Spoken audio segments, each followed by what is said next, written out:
ba yung nahanap mo? Yung brief ko, yung regalo sa akin ni Pinsan na galing ibang bansa, ayun pa naman ang paborito ko at may apuntahan kami ni pare. Hindi ko talaga makita. Ayun, saan ka doon? Baka nakita mo naman. Iba madali ako ay.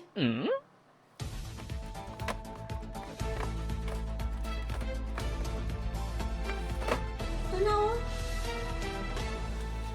Ito ba yung bread na hinahanap mo? Sabi mo yung paborito mo? Saan bansa ba galing to? Sa China, bigay sa akin ng pinsan ko yan eh. Original daw yan. Oh, ito ang brief no? No, no, no, no.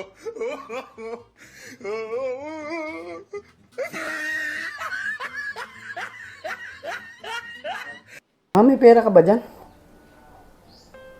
Ano?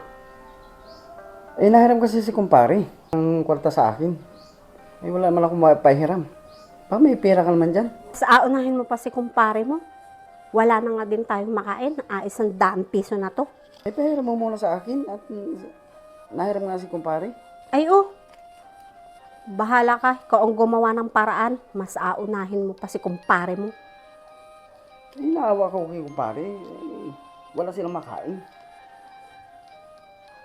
Nautang pa kay kumpare. Wala na nga makain din. Pinautang pa. Oh, saan ka galing? Doon, kay kumpare mo. Nangutang ako. Ano? Nangutang ka kay kumpare? Inutang mo yung pera natin? Ano ko talaga yung parehin ko na sa gitna? Ma, magpapaalam sana ako sa iyo. Inasama ako ni kumpare sa kabilang bayan. O sige, papayagan kita pero huwag kayong matagal dun ha. At isa pa, huwag kang mambababay dun ha. Sige ma, lakad na kami. After 10,000 hours. O ba't ang dagan niyo dun? Sabi mo, sandlit lang.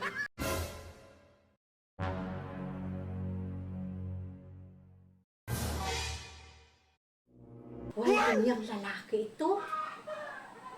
Nang babae ito.